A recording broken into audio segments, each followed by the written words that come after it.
Hey everyone, it's BB. We're going to be continuing off with Brilliant Shadows. Sorry for the long delay in videos. I've pretty much sold my soul to Fallout, so I've been playing that all day. But without further delay, let's return to this game, shall we? I don't understand why I am required to accompany you on this. Mostly because you were rather clear in your desire to experiment on other students. I am not a student anymore, I'm a graduate. The other in that sentence is incorrect. That is what concerns you? Do not trouble yourself, Zachariah. As long as Mr. Warlock is with us, there is no risk of him misbehaving. I'm not misbehaving. This would hardly be the first time I've conducted such experiments. Yes, we know. Those experiments were never sanctioned either. Not to mention that Mr. Warlock would require quite the number of mages to replicate a pairing ritual. Even if you had some of the most powerful mages to have ever attended, you would not have the power to simulate the yearly pairing ritual. There is a reason that we only perform it on an annual basis. We lack unpaired students who might have wished to participate. And we can't simply offer you students ill-prepared to graduate. Nonsense! I cannot believe the spell is so limited. The requirement is the input of raw power, not number. A pair of mages trained in the task could likely... Zachariah reared her horse and turned it so that she might meet Hector a glare.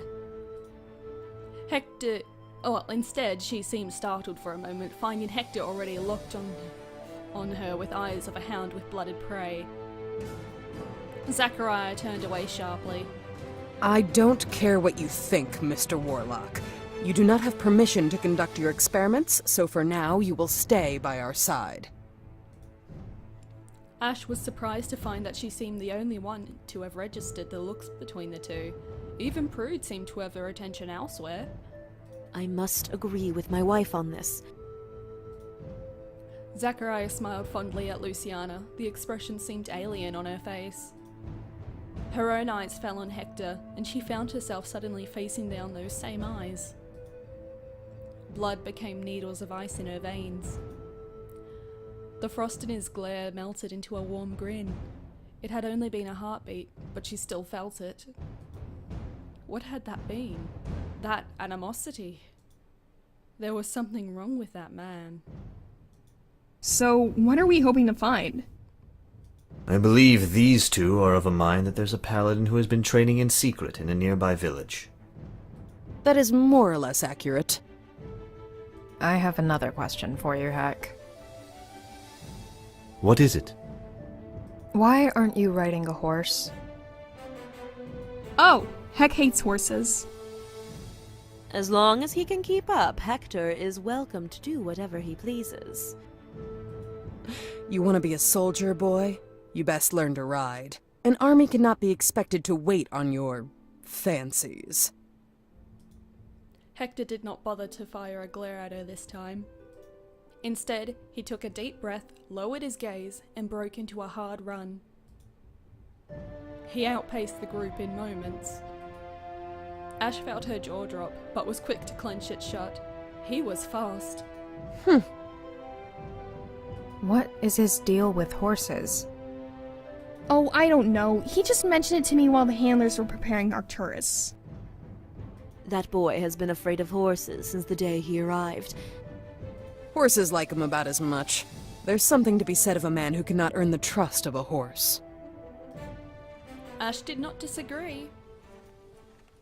So we've got go to town or stay with the heads and Prude. We're gonna stay with the heads and Prude. Zachariah grit her teeth as she watched the distance between them and Hector grow. That boy.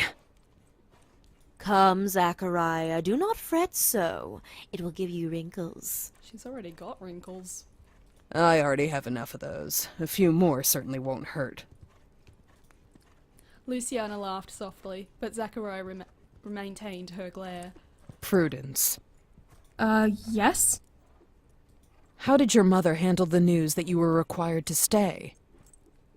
Oh, Oh, well, let's just say she wasn't pleased. I imagine so. It's difficult for Celeste to keep a mage for too long. Too many students are imbued with wanderlust after so long in this region. Yes, it's quite the problem for our kingdom. Which is unfortunate, given how many full mages arise from Celeste. I'd say easily 1/10 of our students originate from there. That many? Zachariah nodded and turned back to the pair. You do not know this about your own kingdom, girl? How exactly do you expect to rule without knowing such basic things? Tell me, can you even name your primary exports? Prude flushed. I've been focused on my mage studies. I will have the chance to study what I need to know to rule while acting as court mage for my mother. She had me when she was very young. She has many years left. Unless she dies, like your grandmother. Ooh, ouch! Prude winced. Zachariah, my love, that is enough. How do you know so much about Celeste? Did you not know? Zachariah is among the many mages born in Celeste. You are? Yes, it's a large part of the reason I have so much concern for its future. We've got defend Prude, criticize Zachariah, or intimidate Zachariah.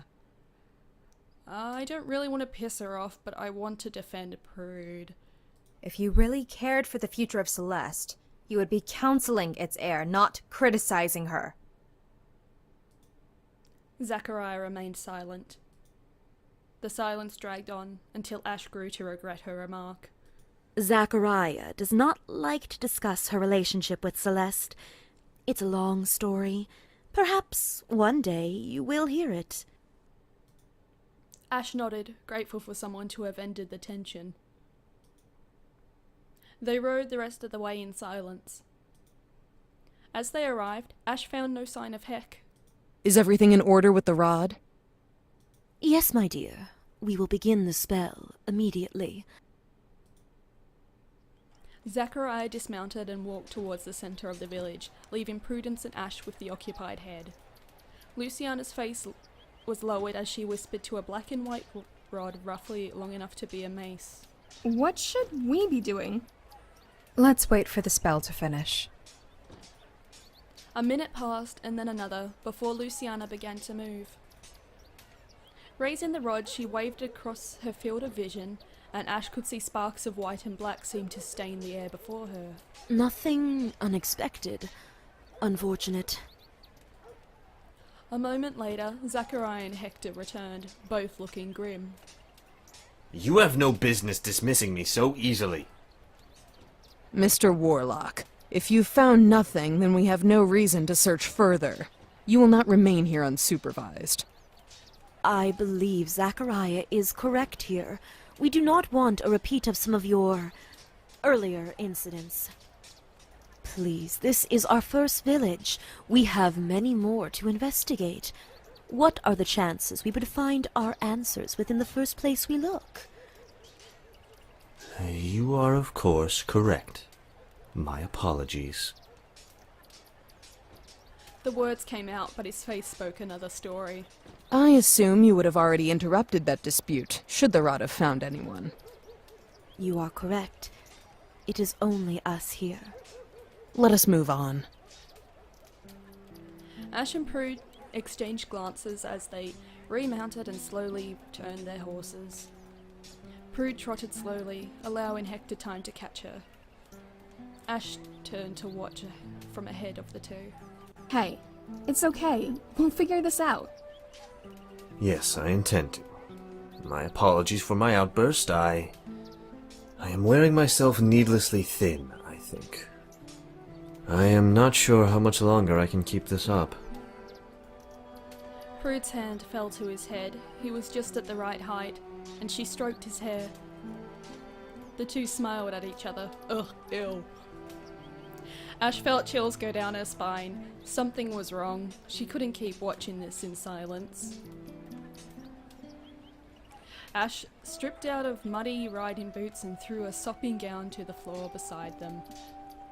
The rain had come and struck so hard that the small expeditionary, force had been forced to interrupt their hunt.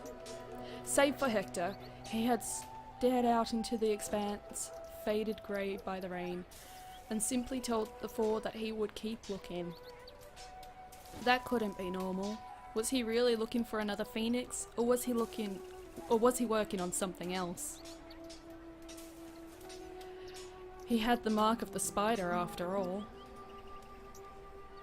Mark interpretation was said to be as accurate as fortune telling, but she could not shake the image of the man standing amidst an enormous web, spinning it with care and practice, ensnaring Prude. Shivers crawled up Ash's spine. Ash needed to talk to her. But first, a shower. The bathing facilities at the mountain had shocked Ash when she first arrived. Awe-inspiring contraptions formed of metal and fire, not magic. The devices pumped hot and cold water throughout the depths and heights of the mountain. In ways, they seemed more magical to her than healing or reanimation. Warm water poured over her with the turn of a knob. Scented soaps combined with a coarse sponge, and Ash had found herself clean and free of muck a few minutes later. Toweling off her long black hair, a knock came from the door. Who is it? The door opened, and Prudence came in. Her red hair, still wet, fell in crimson tendrils around her shoulders. For once, she wasn't in her armour, wearing instead a simple frock with unadorned pants underneath. Hector is still out, but I can tell somehow he's fine, and that he will likely be a while. I figured I should come spend some time with you. It's been a while since we did that, and as long as Heck is out, it'll just be the two of us. Oh, I took the liberty of raiding his room. He has quite the collection of alcohols. I am entirely unsure how he came about a chocolate mint liquor, but I feel that donating it to Our Lady's Night would be a noble sacrifice. She smiled at Prude. She couldn't help it. Even with everything that had happened, just being around her made Ash happy. And yet, that same feeling of joy drove a wedge of ice directly into her heart. She had never really understood the phrase, so close and yet so far, until now.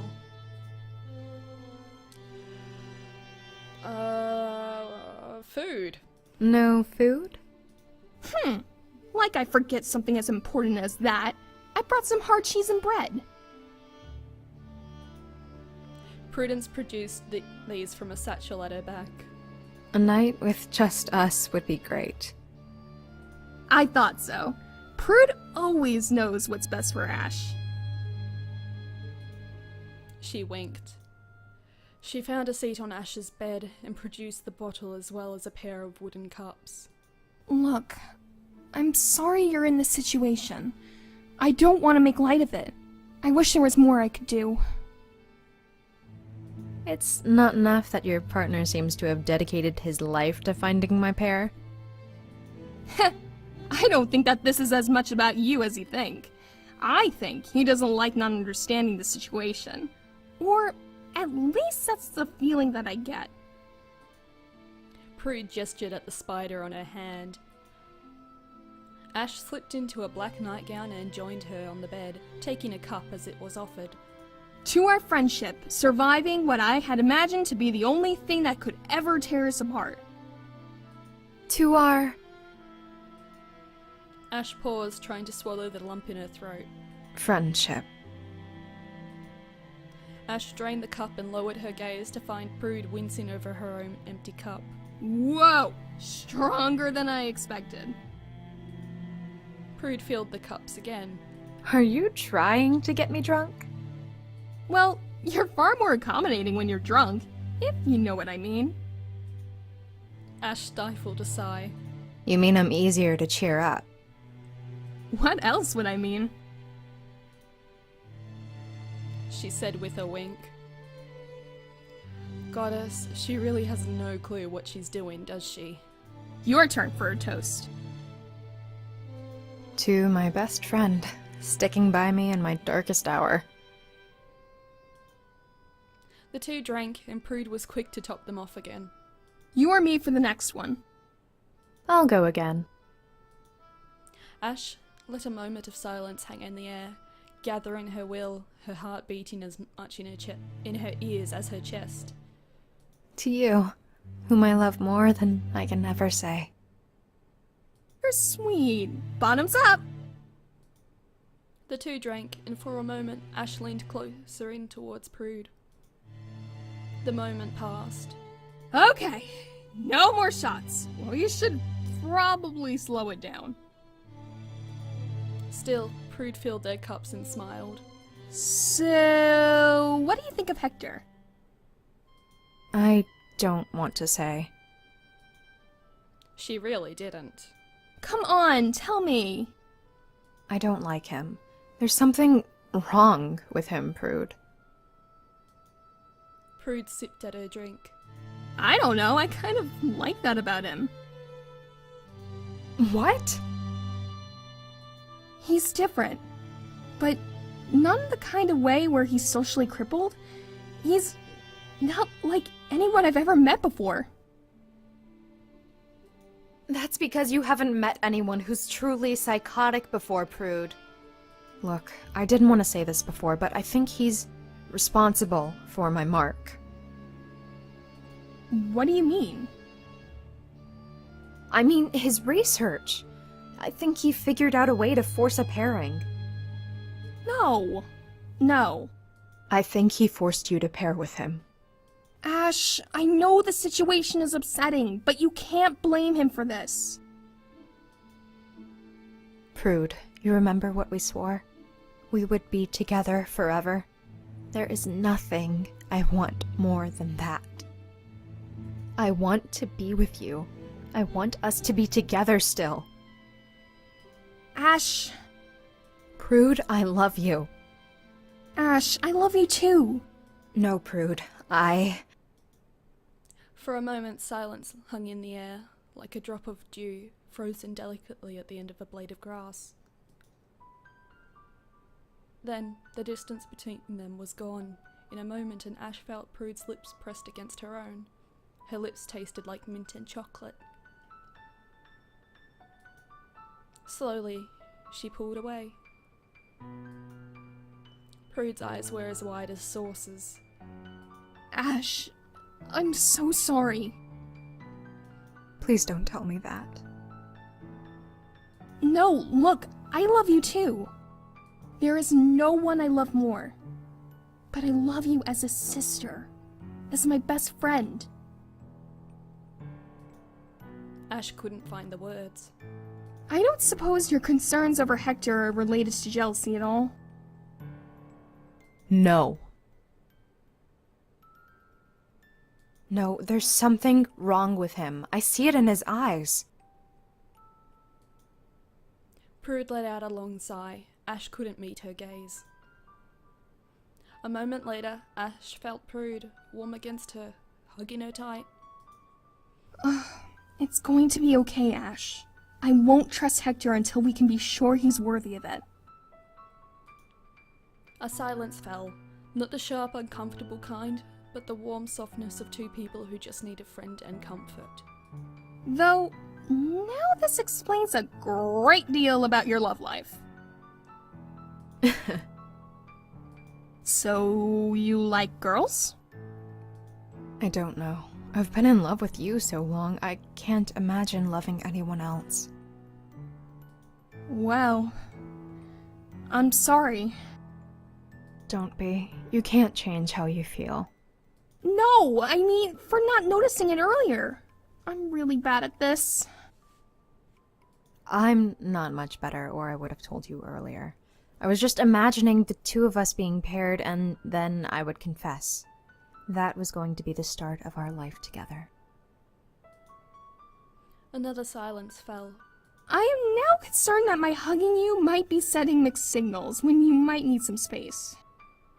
It's not like I have anyone else to go to for comfort. I appreciate it. Plus, part of me must have known it wouldn't work out. Want me to go? No, The words came with a deep pain in her chest. but maybe you should. I'll leave the drink and the food. Eat if you get hungry, okay? And Ash, Yes? I'll always be here for you. Paired or not. Prude squeezed her again, and for a moment the smell of Prude and her wet hair nearly drove Ash to try and kiss her once more. Just to try. She was gone a moment later, leaving a lingering warmth on her skin. Ash drained her cup and pulled her blanket around her. She sat in silence, breathing slow and steady, as she held back tears.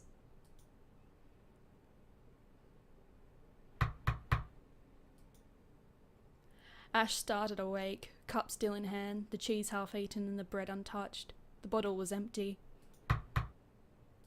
Who, is it? The door did not provide a response, instead swinging open to reveal death itself standing within its frame. The cloaked figure strode towards her, extending an arm, sheaths of water pouring from it. I have found something. What? I found something. Hector? Yes? Why are you here? I was out visiting the other nearby villages. I was asking about unfamiliar people spotted in the area. I think that Why are you here now? I thought you might want to know. Ash could feel tears in her eyes. Should I leave? Why didn't you leave before? Why couldn't you have left 2 years ago? If you hadn't been here, she would have been with me. Even if she didn't feel the same way, she wouldn't be leaving me. Hector just stood in silence, the shadow of his hood hiding his expression. Ash simply cried. I'm sorry. The words came so much later, Ash had almost forgotten he was there. I never intended to take her away from you. Silence was thick in the air, choking away any further words from either party. Somehow, the way he said it only made her more sure he had done something to the ritual. Ash wanted to curl up into herself. I wish there was more I could offer you. The greatest comfort I might provide you is the stupor of a drunken haze, but I can tell by the empty bottle of my liqueur that I have already provided a degree of assistance on that front. Prude drinks some too. Why was she defending herself? I might assume from your state and... Hector's eyes fell upon the spider just below his knuckles. her own, that you finally confessed. You knew? I lack empathy, not insight. Get out! No. What? This guy's a dick. Get out of my room, God. You can't just say no! Exactly. I can. I just did. Get out of my room, now. How will that help? Please, explain it to me. You took her. Hector stood in silence. Let's assume I did. Let's assume, then, that I, in fact, did it purposefully. Did you? What if I say yes? What will you do? We are paired. It cannot be broken now. Then what is this? Ash nearly backhanded the man with the phoenix mark. I don't know. This is what mark she's supposed to have, isn't it? Before you did something to the ritual. No. No? No. It is not. How can you be so sure? Because I know who you are paired to. Ash stepped back. What? I spent the entire night hunting for your partner. I am quite sure I have deciphered their identity. Are you familiar with the cult of the... Stop. What? I don't want to hear this right now. Would you prefer sleep? More food? Perhaps more drink? Ash met the gaze of Hector and realized just how entirely unreadable his face had. A face he had. Why? Please specify. Why everything? I choose not to attempt humor, so I will try my best to answer your question as I see it. I am still here because I do not have a home to go to. I was a fortunate orphan in being found to have magic. Here I have stature to a degree. To become a hedge mage after this, I would rather suffer any shame than that. Next, why did you not pair with Prudence, and am I responsible for it? Likely you're simply not as compatible as you thought. I would like to point out that you were in love with her, and she does not share the same sexual preferences. As far as your phoenix mark, I am almost entirely sure that is my doing. How? Hector shuffled and Ash realized he was still dripping wet. How long had he been out during that downpour? I couldn't deal with another year of shame. I developed a method of pouring more power than normal into the ritual. Operating on the theory that one's power is significant in determining one's worthiness towards pairing, I infused the ritual with likely several times over its normal amount of energy. I truly have no idea of the exact specifics of the side effects, but one that I was concerned with was that anyone who may be manipulating the light in any way may have been unintentionally drawn into the ritual. Which is why I am concerned that you may have been accidentally paired to a member of the cult of Grey Mages. No. The cloaked figure was spotted by others. They travel by foot, like me. I was mistaken for the individual until I removed my hood and showed the healthy glow of my eyes. The individual had a lifeless grey. Why would I pair to a monster like that? How could I? I have no answer to the first, but to the second. When they perform the ritual that turns them grey, the mark dissolves. It's the only way I know of to open an individual to a pairing once more. You see, higher... No. Please, stop. The more important question is why one of their number would be here. Goddess protect me, Hector! Shut up! Hector did. Did you really think it was appropriate to dump all this on me now? Can't you see the state I'm in? I don't know. I thought understanding might bring you some comfort. I always find that things are easier to process when you understand them. Why do you think I spent so much time trying to understand the ritual? Hector stood once more in silence. As this is not helping, is there anything else I can do to improve your mood? So we've got pasta and cheese, booze and chocolate. Ooh. Let's get even drunker. Let's just get smashed. Do you have more booze? It's almost morning. Booze. Booze. Now. Yes, I'll go lay hands on a bottle or two. And some more food. With that, he was gone. Ash fell back onto her bed. The only sound he made while leaving was dripping water. What if what if what Hector had said was true? Could she really be paired to a grey mage? The thought sent shivers down her spine. She lay in bed for what seemed an eternity.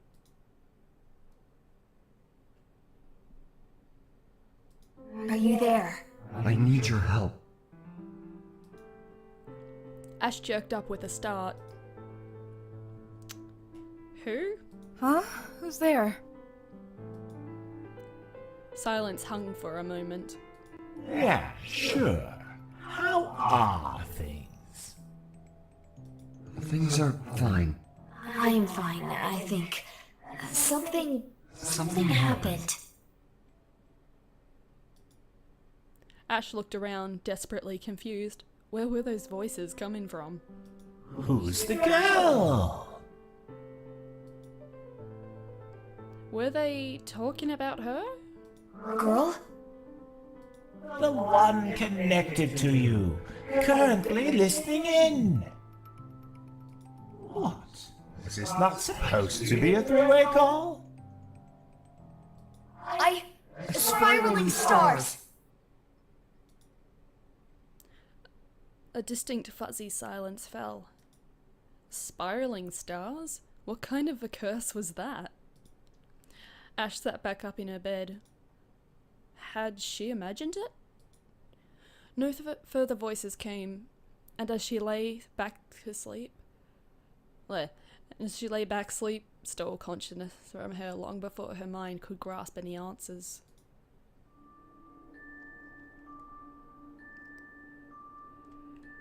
I am unfamiliar with any sort of long-distance communication magic, even among the documentation we have on Grey Mages. Shut up, Hector! Okay, well, I actually want to end the video here.